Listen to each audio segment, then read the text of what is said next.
everybody, and welcome back to the I Don't Know Running podcast, where we share our experiences that make running fun and sometimes not so fun. I'm Lewis, and I'm a self-admitted lazy ultra runner. And if you're waiting for Mitch's voice, you are not going to hear it today. He is, let's just give an update. He's off doing a marathon today. I'm actually recording this on Saturday. This is coming out tomorrow. He's up doing, he's already completed Bayshore. So this is I'm on my own solo run podcast today.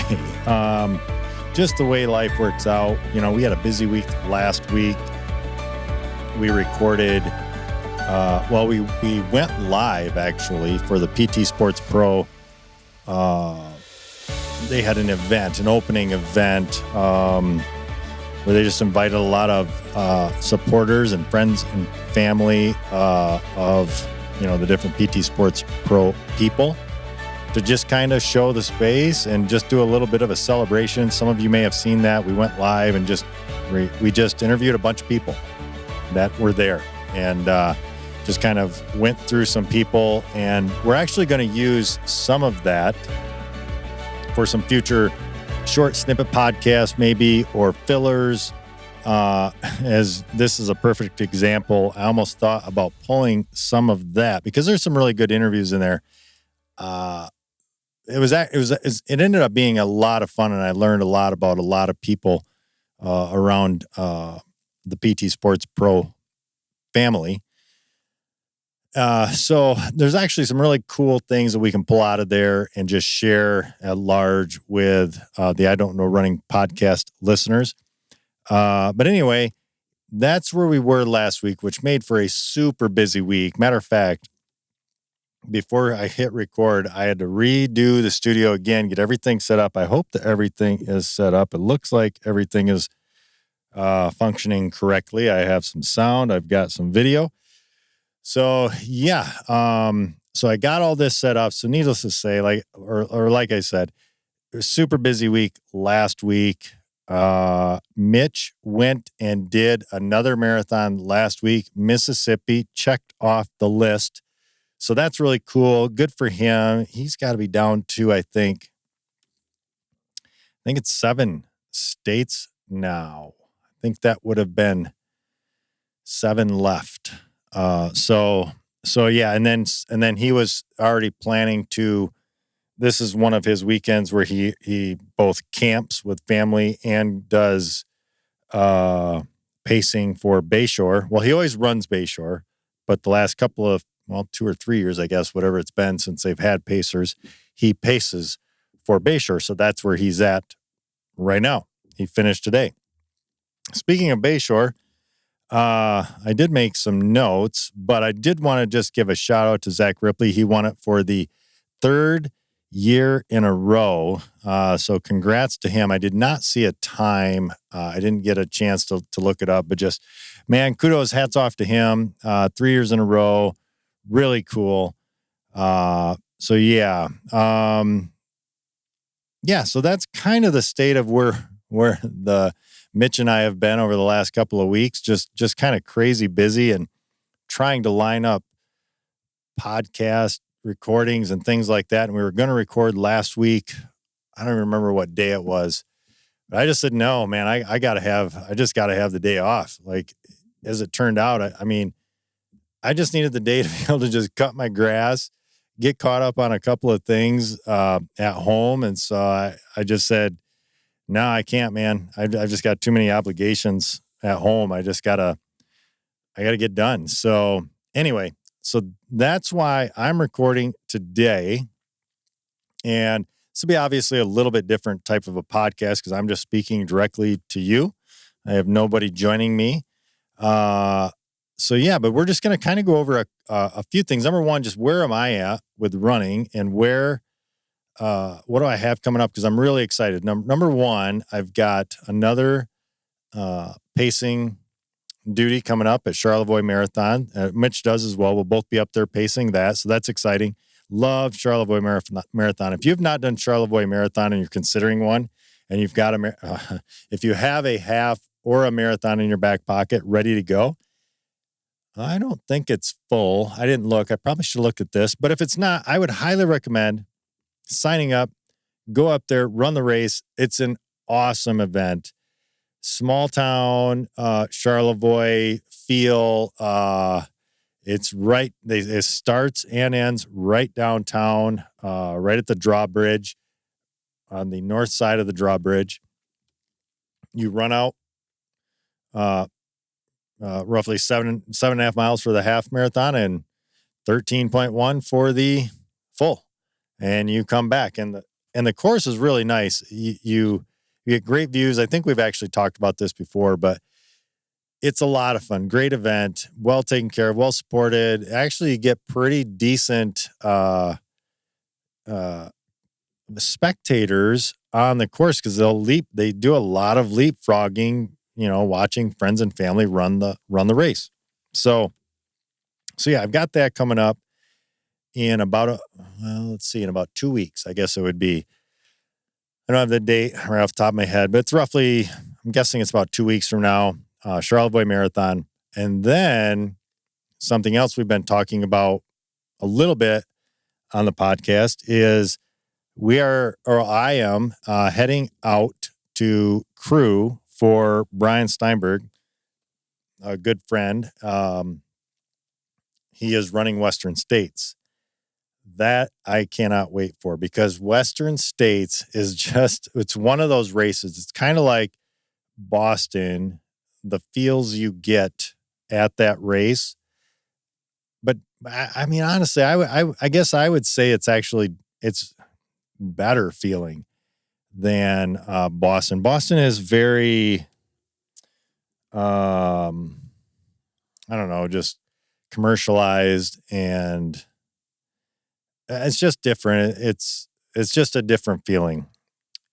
Western States is true to the trail running scene, the feeling, the camaraderie and the support and things like that around everybody that's there, whether it's people running the race, crew that is supporting a runner, volunteers that are just there to help, from getting you checked in to people that are going to be helping during the race, people that are going to be helping just to help they have I don't know what it's called, but a race it's essentially for the crew or whoever wants to join. I'm guessing it's for crew, but anyway, they have like a race the day before, Western States, where the crew can kind of run up the escarpment, the first couple miles of the race to the top. And it's on the race course, and it's just a race to the top essentially. And then you get to take the big gondola thing back down. And it's just a super fun event like that, where everybody out there is so super supportive and wants to see everybody succeed, from the runner succeeding at the race to the crew succeeding at what they have to do to support the runners. I mean, it's pretty incredible. They have meetings. They actually have probably a 45-ish minute meeting just for the crew, where they go over like the hundreds that I've done. Every meeting is for the race or the racer. Crew should listen, and because there's some important things that the crew can get. And those meetings are usually, 5 minutes to, let's say, 20 minutes. A longer one has been like 20 minutes, let's say, and they're going over different things, or they're giving out some awards for prior runners or things like that. So it's not specific to the crew. At Western States, they have a race specific for the crew. Like racers don't even need to go. It's not even for them.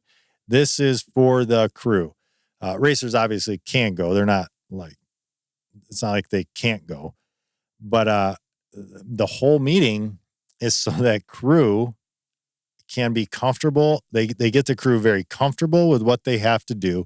They walk the crew through the different various driving areas that they have to navigate to get to whatever location that they're planning to get to.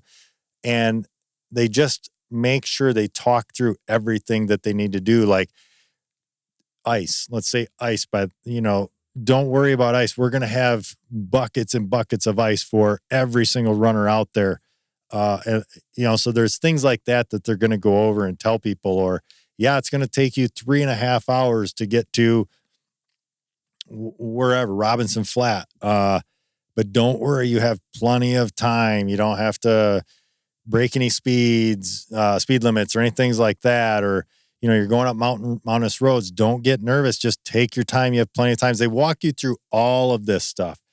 So they do that for the crew. And then they also they have a meeting specific for, I guess it would be for everybody, crew and racers, that you go to, and they walk you through the race. And, that one is a little more, I would say that one's a little more like what you would see at some other events, but with Western States, it's on another level. They bring up the top 10 women that are running in the race, and they do a little bit of Q&A. Well, I think they do them at the same time, but they bring up the top 10 women ranked in the race and the top 10 female or male runners in the race, and they do some Q&A with them, and they just highlight them, which is pretty cool. And then they go over different race, things like, are we going to be in boats this year? Are they going to have the water down? Which is pretty interesting. So the way that they determine, or the way that they are able to see if the runners can go across at Green Gate. It's not Green Gate, but anyway, it's what is it? I'm trying to think what it is. But anywhere, but they cross the river. Can't think of it. But anyway, at that aid station, it's kind of interesting. So they just basically open up a dam further downstream to allow more water to get out of the way, I guess, essentially. Now, that's within limitations. They can only get rid of so much in order to do that. But I think it was the year I was there. Yeah, it was the year I was there in 2017. We were guaranteed, nope, you guys are going to be crossing the river. And then we get there and we get in boats. So they did not get enough water down through that area in order to have us cross the river in the river. But whatever. But anyway, that's like how big Western States is. They do a complete, it is just, it's on another level from other races, and it's really cool. It's a great atmosphere. It's an exciting weekend for everybody involved, and I'm looking forward to that. So that's in a month. That we are just under 1 month out from Western States. So we are super, I should say 1 month out from leaving, I think it is. Looking at the date here. Yeah, I think we're 1 month out from leaving. Yeah, 1 month out from leaving. So yeah, we'll leave on whatever Wednesday, and it'll be that weekend. But anyway, that's Western States. That's coming. Super excited for that. Let me pull up my notes. I made some notes here because not having Mitch, I can't bounce stuff off him and have him talk and think through some things.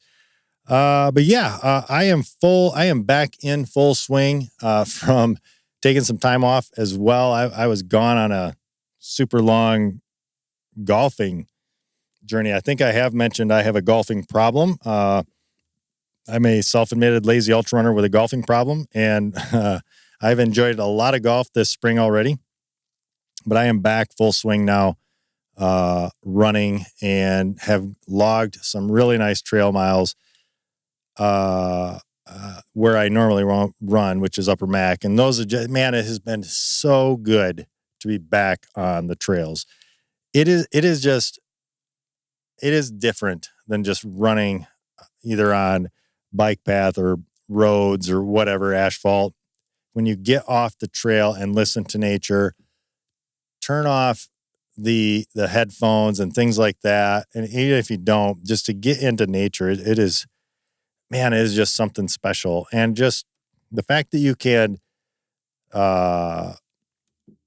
it's okay to slow down and just because essentially you have to. The nature of the trail is going to it's more difficult than running on the road, so it's going to slow you down, but it's okay.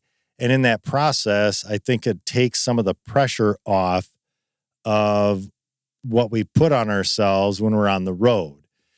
And this is something that Mitch and I have talked about as well. A lot of us do not slow down as much as we should when we're doing our quote unquote easy runs. So this is a way I think that it helps ease that mental push of, oh, I got to be going this speed, or I got to be going, a certain pace or something like that. Man, it was so easy. When I took off today, even for my run, I told my wife, Nicole, I said, hey, yeah, I'm going to go out for about a 12 miler. And I knew what that meant. I was going to do 2 loops of upper Mac plus some asphalt, some bike path to and from. But even on the bike path leading to the trail, I was taking it so easy. And I think it's just such a different mindset to be doing that. So yeah. So healthy, out on the trails, enjoying that so much, and obviously want to get the legs ready for crewing and pacing Brian at Western States, because there is a difference between running on asphalt and running on dirt and trails, rocks, roots, and all of that comes with it. And you want to get yourself accustomed to that before race day, or in my case, pacing duties with Brian. So yeah, that's where I have been at. And I mentioned a shoe review, and yeah, this is something that we kind of tossed around. I thought, what better time? This is going to be a very simple, quick shoe review. And the reason I want to do this is because it was very clear to me that when I went out a couple of days ago and did a trail run. These are a pair of shoes that I've actually been waiting. They've been in a package. They lived in the package that they sent for about a year, because I didn't run much last year, so I didn't bust them out. And I actually had a buddy over for some golf, imagine that. And he said, "Oh, I forgot my shoes." And I said, "Well, hey, I've got some," because a lot of times inside we don't wear our golf shoes, but we'll wear like a trail shoe with some tread on it, right? And I said, "Well, hey, I've got some brand new shoes." He wears roughly the same size, and this shoe company does run a hair on the small side. I said, "Hey, you can throw these on and use these." So I busted them out of the package. I don't know, sometime back in January, February, something like that. Might have even been later, February, March. And I knew though that this year I was going to be getting in some trail miles, so I was excited to try these. And I threw them on Thursday and just did something like an 8 miler, which is about 4.5. I think it's about 4.5 miles out there of actual single track trail at Upper Mac. And the name of the shoe and the reason I kind of want to go over it is because it's a shoe that I have talked about, and it's Atreyu. So it's Atreyu. And I was excited for these shoes, and it's their base trail running shoe. The way that I got involved with Atreyu, well, I just started buying their shoe. I'm not actually involved, I guess, but I started there. They were a subscription based running shoe where you paid, I don't remember what it was, but it was like $60 or something like that for a pair of shoes, and they would just send it to you every 2 months. And so you'd get a brand new pair of shoes, something like that. It was like every 60 days or something like that. And I really liked that. It worked out well. It fit for me. And they had a really nice carbon plated running shoe for their race shoe. Now that was more expensive, was not included with any of the subscription base. You had to buy that. It was $120, still a very cheap carbon plated shoe. And I actually ran enough several races with that shoe and really liked it. Very light, and I really liked it. It was a nice shoe, a lot of cushion and things like that. And for a road running shoe, I did like it. Now, one thing about Atreyu that I have noticed is the amount of I don't know, the amount that your heel is secure in the shoe lacks a little bit. And that was super apparent in when I took these out on the trail. So much so that I will not be using these for trail running. And I'm not saying they're a bad shoe. I'm just saying for me and for what I need in a trail shoe, I'm not going to chance it wearing these on the trails. Now, Upper Mac is certainly not by any means this like horrible trail to run on. There are much worse trails with a lot more rocks and roots and things like that. Now, Upper Mac does have its fair share of areas where you do have to kind of quick step it and maneuver and has some quick tight turns and things like that. And that's where I really noticed that, man, I am not going to chance it with these shoes. So anyway, I wanted to go over them really quick. And I wanted to talk about, because I had essentially an A-B side-by-side comparison, because today I went out in the shoes that I have always ran in, and it was a night and day difference. So anyway, the Atreyu Base Trail shoe, and I just pulled up their specs just so I could kind of compare. And so this is number one, they threw out the subscription-based, I don't know, year and a half ago, something like that. And they just went to a normal, if you want to buy a pair of their shoes, you just go and buy a pair of their shoes. Their shoes are fairly inexpensive.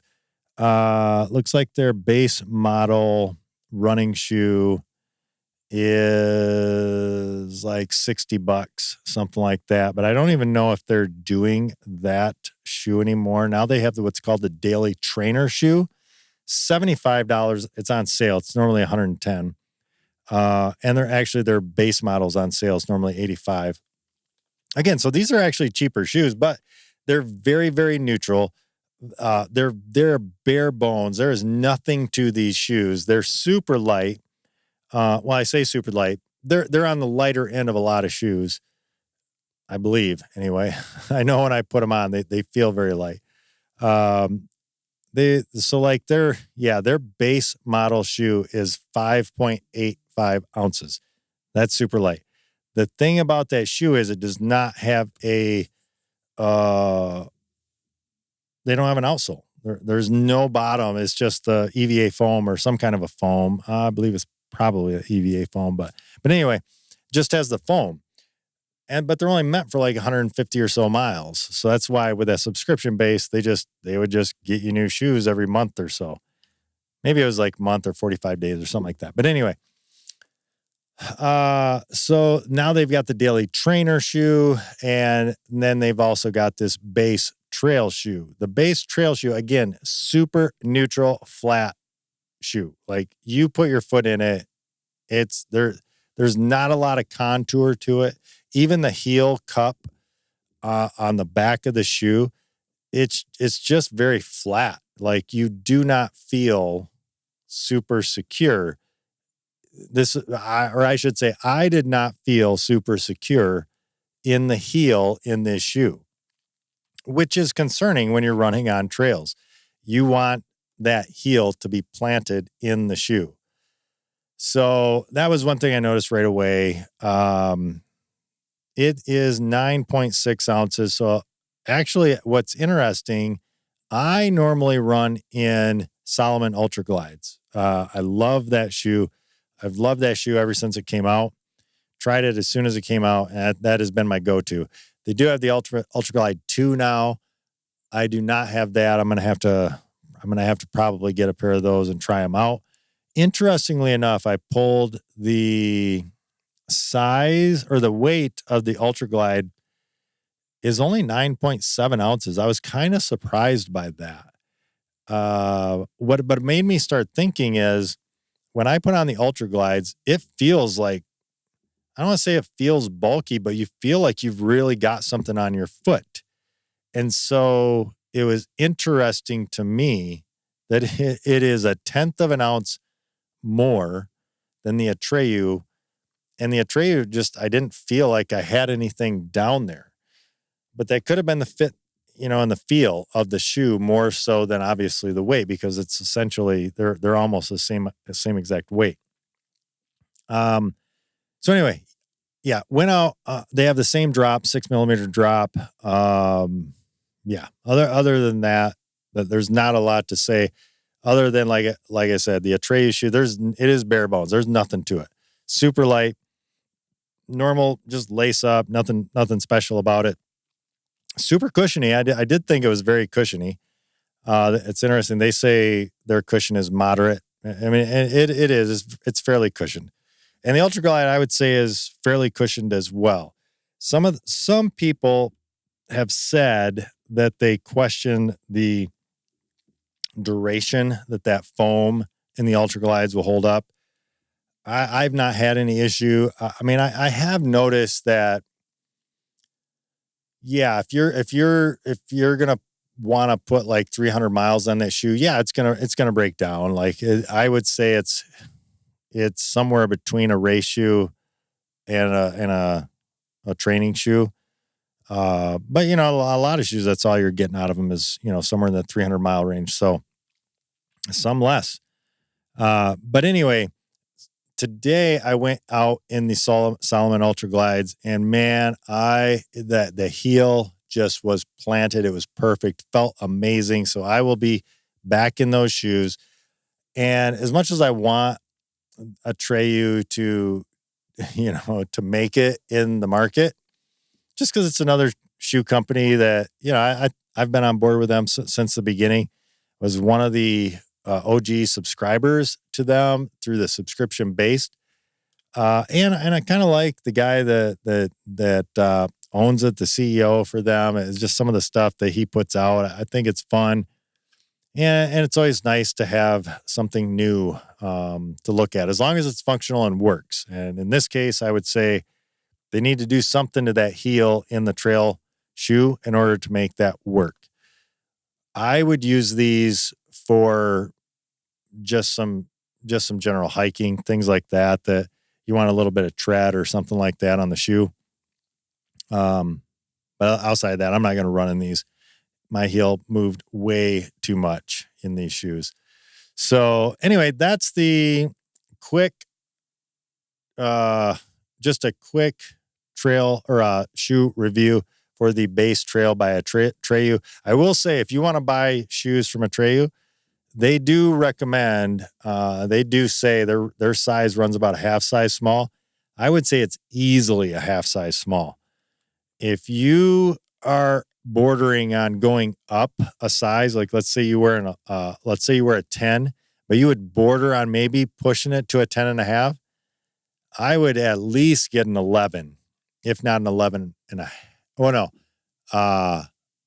yeah, I would jump up a full size to the 11, not a 10.5 in Atreyu.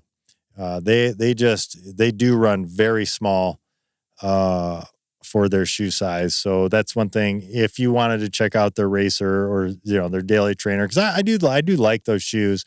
But I've been trying out, like I said, the Brooks lately. So, but yeah, if you want to go check them out, they're a fairly affordable shoe, especially right now. It looks like they're on sale. Like I said, the daily trainer is only $75, and they're a fine shoe. As long as you can run a neutral shoe, they're fine. But no frills. There's nothing to them. And they're, like I said, they're carbon plated. Probably the cheapest carbon plated race shoe you're going to find at $120. I don't know if that one ever really goes on sale. But that one is super low mileage as well. Well, it does say 200 plus, so not bad for a carbon plated shoe. I think some of those are really low mileage, like 100 to 150, like 4 races or something like that.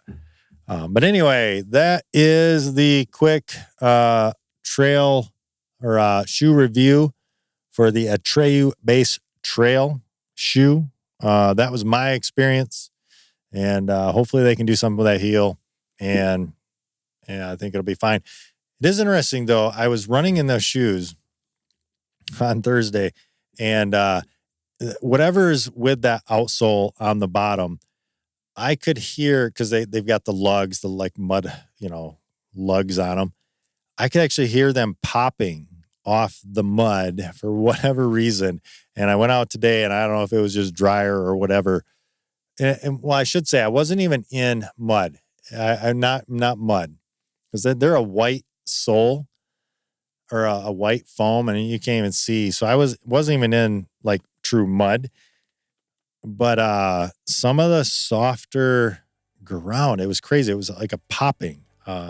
Interesting. Kind of an annoying thing, I guess, if you're running a lot of miles. But today, perfect in my Salomon Ultra Glides. Loved them. So happy to be back in those, and so happy to be back on the trails. And be sure to go check us out on Facebook. Should put this all up on the front end. I think I've mentioned that before too. Go check us out on Facebook, subscribe, like, check us out on YouTube. Again, like, subscribe, do all of that. Share it with somebody that likes it. Go check us out on Patreon. Join the team. You can join for free. You don't even have to pay anything, although we appreciate it if you do, which we do have some people supporting the show. Thank you guys so much. That is just so, I just can't express how thankful I am for that, because it does help us push the show forward. We could do some things, which we are excited to be doing, but it takes time to do that and just get some funds. I mean, all the equipment just costs money. So, but anyway, so thankful for you guys. But yeah, go join that, even if it's for free.